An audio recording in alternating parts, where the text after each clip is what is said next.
ከአሁኑ ቀንስና መምህራችን አባታችን የደብራችን ዋና አስተዳዳሪ እናንተን አክብሮ እዚህ ተገኝቷልና ድምፃችሁን ሳትረብሹ እንድታዳምጧቸው ትንሽ ቃለ እግዚአብሔር ያስተምሩናል።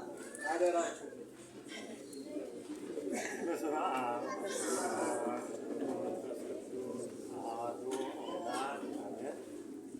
ክቡራን ልጆቻችን፣ በትምህርት ቤቶች ወጣቶች፣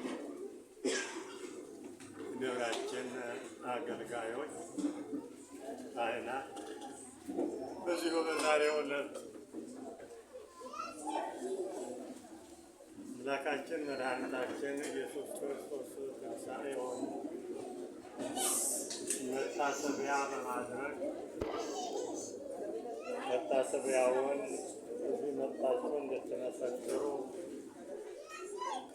የተለያዩ ቦታዎች ያላችሁ